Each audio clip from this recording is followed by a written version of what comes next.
এরপর অবশেষে কিন্তু গ্রাম পঞ্চায়েত ভিত্তিক চাকরির বিজ্ঞপ্তি প্রকাশিত হয়েছে। যারা বিশেষ করে এখানে আপনাদের এলাকার মধ্যে গ্রাম পঞ্চায়েতে চাকরি করতে চান তাদের জন্য আজকের এই বিজ্ঞপ্তি খুবই গুরুত্বপূর্ণ। কারণ কি, খুবই যে ইনফরমেটিভ ভিডিও আজকের কিন্তু এই ভিডিওটির মাধ্যমে আপনারা দেখতে পারবেন। কারণ এখানে প্রচুর গ্রাম পঞ্চায়েতের নাম রয়েছে বিভিন্ন জেলা থেকে। আপনারা যদি পাশের গ্রাম পঞ্চায়েতে আবেদন করতে চান সেটাও কিন্তু এখানে সম্ভব। আর এখানে যোগ্যতা যেটা প্রয়োজন সেটা কিন্তু শুধুমাত্র মাধ্যমিক পাস শিক্ষাগত যোগ্যতায় গ্রাম পঞ্চায়েতে কর্মী নিয়োগের এই মুহূর্তে একটি চাকরির বিজ্ঞপ্তি প্রকাশিত হয়েছে। যেখানে বলে রাখি, আপনারা চাইলে অল ওভার ওয়েস্ট বেঙ্গল জুড়ে কিন্তু এই গ্রাম পঞ্চায়েতে পোস্টের জন্য আবেদন করতে পারবেন। যারা বলেছিলেন যে গ্রাম পঞ্চায়েতে কবে চাকরির বিজ্ঞপ্তি প্রকাশিত হবে, ইতিমধ্যে শুধুমাত্র মাধ্যমিক পাস, আলাদা কোনো রকম যোগ্যতা প্রয়োজন নেই, শুধুমাত্র মাধ্যমিক পাস শিক্ষাগত যোগ্যতায় বিভিন্ন রকম গ্রাম পঞ্চায়েতের নাম কিন্তু আজকের এই বিজ্ঞপ্তির মাধ্যমে দেখিয়ে দেবো। মানে লিস্ট প্রকাশিত হয়েছে, প্রচুর লিস্ট।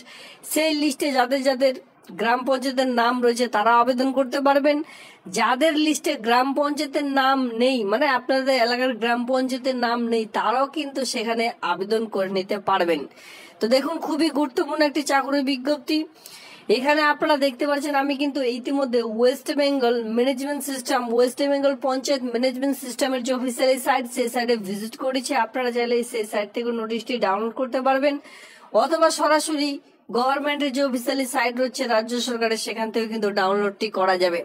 আমি আপনাদের এক এক করে নোটিশগুলো দেখিয়ে দেবো। যদি কেউ নোটিশগুলো ডাউনলোড করতে চান অবশ্যই টেলিগ্রাম গ্রুপ ভিজিট করুন, সেখান থেকে কিন্তু এক এক করে ডাউনলোড করে নিতে পারবেন। তো চলো সরাসরি আজকের এই রিক্রুটমেন্টের নোটিশটি এক এক করে দেখে নেওয়া যাক। দেখুন, আমরা এলিজিবিলিটি ক্রাইটেরিয়াতে আসবো। ফার্স্ট অফ অল এখানে দেখতে পারবেন the application must be citizen of India, ভারতবর্ষের নাগরিক হতে বলা হয়েছে। আর এখানে আপনাদের যে বয়স প্রয়োজন সেটা কিন্তু 18 ইয়ার্স।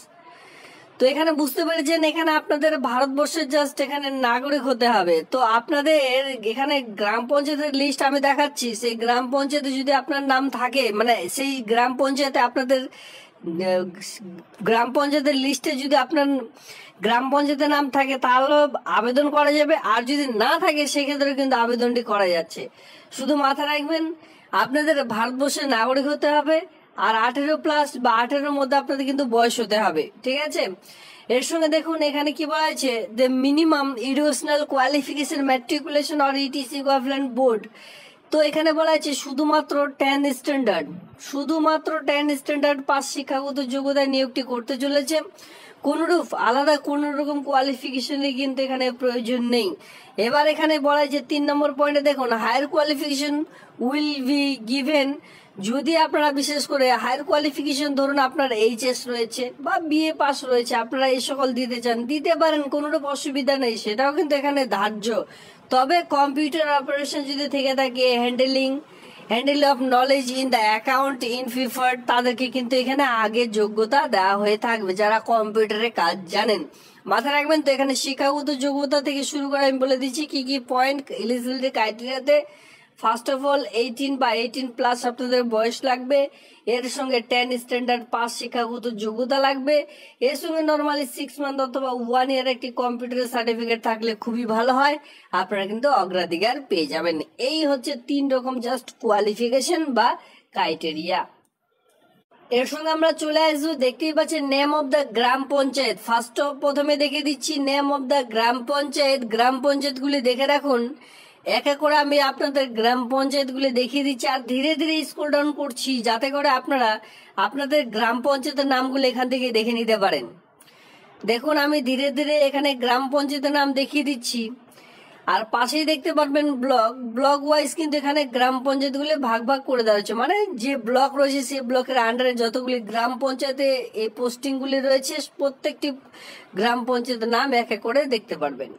এভাবে করে আরেকটি নতুন ব্লকে চলে এসেছি, এটা কিন্তু আরো একটি নতুন গ্রাম পঞ্চায়েত। দেখুন গ্রাম পঞ্চায়েতের লিস্টগুলি শুধুমাত্র আপনারা দেখতে থাকুন, আমি কিন্তু ধীরে ধীরে স্ক্রল ডাউন করছি যাতে করে আপনারা এখানে সুবিধা হয়, আপনারা দেখতে পারেন। আরো নিচের দিকে আসুন, আরো গ্রাম পঞ্চায়েতের নাম অলরেডি রয়েছে। দেখুন মানে এক কথায় ব্লক ওয়াইজ যতগুলি গ্রাম পঞ্চায়েত রয়েছে, যেই সকল জায়গায় পোস্টিংগুলি ফাঁকা রয়েছে সেই সকল জায়গায় এই সকল পোস্টগুলি আপনারা পেয়ে যাচ্ছেন। দেখতে থাকুন, আমি ধীরে ধীরে স্ক্রল ডাউন করে দিচ্ছি। প্রচুর গ্রাম পঞ্চায়েত রয়েছে, তার জন্য আপনাদের কি করতে হবে, নোটিশটি অবশ্যই ডাউনলোড করে নিতে হবে। এবার রিক্রুটমেন্টের নোটিশটি ডাউনলোড করার জন্য অবশ্যই টেলিগ্রাম গ্রুপ ভিজিট করুন, সেখানে কিন্তু আমি নোটিশটির লিঙ্ক প্রোভাইড করে দিয়েছি, চাইলে সেখান থেকে আপনারা ডাউনলোড করে নিতে পারবেন। দেখুন গ্রাম পঞ্চায়েত, কতগুলি গ্রাম পঞ্চায়েত এখানে রয়েছে, প্রচুর গ্রাম পঞ্চায়েতের নাম কিন্তু আপনারা এখান থেকে দেখে নিতে পারবেন। ধীরে ধীরে স্ক্রল ডাউন করুন, আরো নিচে রয়েছে প্রচুর, আমি আপনাদের ভিডিওতে বারবার বলেছি যে প্রচুর গ্রাম পঞ্চায়েতের নাম কিন্তু এখানে আপনারা দেখে নিতে পারবেন। এরপরে আপনাদের মনে কোয়েশ্চেন থাকতেই পারে যে আবেদনটির লাস্ট ডেট কি রয়েছে। দেখুন বিফোর 23/6/2025 এই আবেদনটির লাস্ট ডেট রয়েছে এই মাসের 23 তারিখ পর্যন্ত আবেদন করা যাবে, মানে হাতে কিন্তু এখনো অনেক সময় আপনারা পেয়ে যাচ্ছেন এই আবেদনটি করবার জন্য। এই মাসের 23 তারিখ পর্যন্ত আবেদনটি করা যাচ্ছে, 23/5/2025, আর অফিসিয়ালি টাইম সোমবার থেকে শুক্রবার, আর অবশ্যই 10টা থেকে বিকেল 5টা পর্যন্ত যে ফর্ম, সে ফর্ম কিন্তু জমা নেওয়ার কাজ চলছে। আর এর সঙ্গে সোম থেকে শুক্রবারের মধ্যেও যদি সরকারি কোনোরূপ ছুটি থাকে সেক্ষেত্রে সেদিন কিন্তু ফর্মটি জমা নেওয়া হবে না। তো সেক্ষেত্রে সোম থেকে শুক্রবারের মধ্যে ছুটির দিন বাদে আপনারা কিন্তু নিজেরাই সেই অফিসে গিয়ে, মানে ব্লক অফিস যেহেতু এখানে বিডিও অফিসে রাখা রয়েছে, বিডিও অফিসে গিয়ে ফর্মটি জমা করে দেবেন। তাছাড়া আমি অ্যাড্রেস আপনাদের দেখিয়ে দিব, বাই পোস্ট নাকি বাই হ্যান্ডের মাধ্যমে জমা করবেন, সমস্ত রকম ক্রাইটেরিয়া দেখিয়ে দেবো। তার আগে চলো অফলাইনে ফর্মেটটা একটু দেখে নিই। দেখুন প্রসেসিং কি রয়েছে, এই যে আবেদন, এই আবেদনটি আপনাদের প্রসেসিং, মানে এই চাকরিটি পাওয়া পর্যন্ত আপনাদের প্রসেসিং কি রয়েছে। সবার প্রথমে আপনারা ফর্মগুলি জমা করবেন, এখানে অনেকের ভুল ত্রুটি থাকবে, সেই সকল ফর্মগুলি রিজেক্ট করে দেওয়া হবে, সেই অনুযায়ী স্ক্রুটনি করা হবে। দেখতেই পাচ্ছেন সেই স্ক্রুটনি, মানে সেই সকল ফর্ম যখন আপনারা জমা করছেন তারা কিন্তু অবশ্যই ভেরিফাই করবে। যে সকল ফর্মগুলি অনেক কাটাকাটি থাকবে, অপরিষ্কার থাকবে, সেই সকল ফর্মগুলি রিজেক্ট করে দেওয়া হবে। বিভিন্ন রকম কারণে রিজেক্ট করা হয়ে থাকে। রিজেক্ট করবার পর যাদের অলরেডি ফর্মগুলি সাবমিট থাকবে ঠিকঠাক ভাবে, তারা তো অবশ্যই ডাক পাবেন। এবার এখানে কি বলা আছে, তাদের জন্য একটি শর্ট লিস্ট তৈরি করা হবে। সেই শর্ট লিস্ট অনুযায়ী আপনাদের কিন্তু ডাকা হবে কল ফর ইন্টারভিউর জন্য। আর ইন্টারভিউর ভিত্তিতেই পুরো প্রসেসটিকে কমপ্লিট করতে চলেছে। কোনরূপ এখানে কিন্তু রিটেন টেস্ট নেই। এই যে ইন্টারভিউ, সেটা কিন্তু যদি শিক্ষাগত যোগ্যতা, মানে শিক্ষার্থীর যে হার জমা যারা করেছেন, অ্যাপ্লিকেন্টের হার যদি বেশি হয়, সেক্ষেত্রে কন্টিনিউ 1 সপ্তাহ ধরে এই যে ইন্টারভিউ, এই ইন্টারভিউ কিন্তু চলবে। সেক্ষেত্রে কাকে কোন দিন ডাকা হবে সেটা কিন্তু পরবর্তীতে আপনাদের জিমেল আইডি এবং কি কন্ট্যাক্ট নাম্বারের মাধ্যমেই জানিয়ে দেওয়া হবে। তো সেক্ষেত্রে দেখুন short list will be called for interview. যাদের ফর্ম একেবারে ঠিক থাকবে তারা কিন্তু ইন্টারভিউর জন্য ডাক পাবেন। এবার এখানে বলে যায় যে 14 মার্কের কিন্তু আপনাদের যে ইন্টারভিউ সেটা কিন্তু না, বিভিন্ন ধরনের স্কিল, যেমন কম্পিউটার স্কিল কিছু কোয়েশ্চেন করানো হবে, বা কিছু আপনাদের আরো কিছু যে কোয়েশ্চেনগুলি, সেই সকল কোয়েশ্চেনের সঙ্গে সঙ্গে আপনাদের কম্পিউটার কিছু টাইপ করতে দেওয়া হয়ে থাকবে। এই সকল বিষয়ে আপনাদের জাস্ট ছোট্ট একটি ইন্টারভিউ, এই ইন্টারভিউতে পাস করে গেলে আপনারা কিন্তু সরাসরি কাজটি পেয়ে যাবেন। আর এখানে মাথা রাখবেন, এখানে কিন্তু যে বেতনটি পাবেন, অনেকের মাথার মধ্যে কোয়েশ্চেন থাকতেই পারে বেতন কি রয়েছে। এখানে বেতন আপনারা পেয়ে যাবেন 750 টাকা করে পার ডে। ধরুন আপনারা 30 দিনেই কাজ করছেন, 30 দিনে আপনারা কিন্তু 750 টাকা করে পার ডে পেয়ে যাবেন।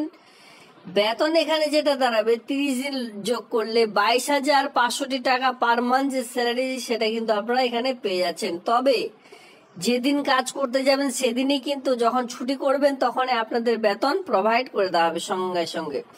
তো এটা কিন্তু আপনাদের পার ডে বেতন দেওয়া হয়ে থাকবে, ঠিক আছে। পার ডে বেতন এখানে কিন্তু দেওয়া হয়ে থাকবে, এখানে কিন্তু মান্থলি বেতন দেওয়া হবে না। পার ডে আপনাদের যে বেতন সেটা কিন্তু দেওয়া হবে, কিন্তু মাথায় রাখবেন 750 টাকা করে কিন্তু পার ডে আপনাদের স্যালারি রয়েছে।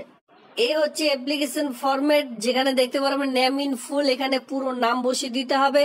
অন স্ক্রিনে আপনারা দেখতেই পারছেন। পরবর্তীতে দেখতে পারবেন এখানে নেম অফ দ্য হাজব্যান্ড অথবা ফাদার্স নেম বসাতে পারবেন। ডেট অফ বার্থ এখানে আপনারা দেখতে পাচ্ছেন যে মাধ্যমিকের অ্যাডমিট কার্ড অনুযায়ী ডেট, মান্থ, ইয়ার এক এক করে বসিয়ে দিলেন। এখানে মেল ফিমেল উভয় আবেদন করতে পারবেন। যারা মেল অবশ্যই মেল লিখবেন, আর যারা ফিমেল অবশ্যই আপনারা কিন্তু এখানে ফিমেল লিখবেন। ন্যাশনালিটি ইন্ডিয়ান বসাতে হবে। ম্যারিটাল স্ট্যাটাস বিবাহ করেছেন কিনা, যদি করে থাকেন তাহলে ইয়েস দেবেন, যারা করেননি তারা কিন্তু এখানে নো দেবেন। এর সঙ্গে দেখুন এখানে বলা হয়েছে যে অ্যাড্রেস উইথ পোস্টাল, এখানে কিন্তু পুরো অ্যাড্রেস দিতে হবে, যেখানে village, post office, police station, district, pincode. এরপরে খুবই গুরুত্বপূর্ণ কন্ট্যাক্ট নাম্বার, আপনাদের যে মোবাইল নাম্বার, তার মাধ্যমে আপনাদের পরবর্তীতে জানানো হবে যে আপনাদের ইন্টারভিউ কত তারিখে রয়েছে, কটার সময় উপস্থিত থাকতে হবে। এই যে কন্ট্যাক্ট নাম্বার, আধার কার্ড নাম্বার বসিয়ে দিলেন। ইমেল আইডি আপনাদের কিন্তু খুব সুন্দর করে বসিয়ে দেবেন। আপনারা যদি SC ST হয়ে থাকেন সেক্ষেত্রে এখানে SC তে রাইট চিহ্ন দিয়ে এখানে আপনারা দিবেন যে কাস্ট সার্টিফিকেট নাম্বারটি বসিয়ে দিবেন, বা এখানে বলা হয়েছে ইয়েস অর নো, ইয়েসও দিতে পারেন এখানে কিন্তু, ঠিক আছে। তো এইভাবে করে নিচের দিকে আসুন, এখানে আপনারা দেখতে পাচ্ছেন ম্যাট্রিকুলেশন, কম্পিউটার নলেজ, এরপর হায়ার কোয়ালিফিকেশন ইফ এনি যদি থাকে। ফার্স্ট অফ অল যেহেতু মাধ্যমিক পাশেই কোন বোর্ডে পাস করেছেন সেই বোর্ডটির নাম, কোন সালে পাস করেছেন, এরপরে কত পার্সেন্টেজ মার্ক নিয়ে আপনি পাস করেছেন, এভাবে করে কম্পিউটার বসিয়ে দিলেন। এরপরে HS বসাতে পারেন। এরপরে এনি আদার্স কোয়ালিফিকেশন BA যদি থেকে থাকে সেই সকল কিন্তু এখানে অ্যাটাচ করে দিতে পারেন। এক্সপিরিয়েন্স যদি থেকে থাকে সেক্ষেত্রে দেবেন, যাদের নেই তারা কিন্তু একেবারে ছেড়ে দেবেন। একেবারে নিচের দিকে আসুন, সিগনেচার ইন ফুল, পুরো সিগনেচার করে দিয়ে ডেট প্লেস দিয়ে এর সঙ্গে যাবতীয় ডকুমেন্টস, মাধ্যমিকের অ্যাডমিট, মার্কশিট, এর সঙ্গে HS যদি থেকে থাকে HS এর মার্কশিট, সার্টিফিকেট গুলি দিয়ে যতদূর কোয়ালিফিকেশন রয়েছে 6 মান্থের একটি কম্পিউটার সার্টিফিকেট দিয়ে, এরপরে আপনাদের যদি কাস্ট সার্টিফিকেট থেকে থাকে, আধার কার্ড, ভোটার কার্ড, এই সকল ডকুমেন্টস সেলফ অ্যাটেস্ট করে একটি খামের মধ্যে ভরে তারপরে কিন্তু ফর্মটি জমা করতে যাবেন। যে পোস্টের নাম রয়েছে সেই পোস্টের নাম হচ্ছে PLV, ঠিক আছে। গ্রাম পঞ্চায়েতে এই মুহূর্তে যে PLV, এই PLV পোস্টে কিন্তু চাকরির বিজ্ঞপ্তি প্রকাশিত হয়েছে, যেখানে শুধুমাত্র মাধ্যমিক পাস শিক্ষাগত যোগ্যতা অল ওভার ওয়েস্ট বেঙ্গল জুড়ে কিন্তু এই সকল গ্রাম পঞ্চায়েতে আপনারা আবেদনটি করে নিতে পারবেন। পুরো প্রসেস কিন্তু আমি আপনাদের এক এক করে দেখিয়ে দিলাম, শিক্ষাগত যোগ্যতা, বেতন, বয়স, সকল সমস্ত রকম কি করে জমা করবেন, সকল সমস্ত রকম। এরপরে যদি আপনাদের কোন রকম যে কোয়ারি থেকে থাকে অবশ্যই কমেন্ট সেকশনে কমেন্ট করবেন। ধন্যবাদ।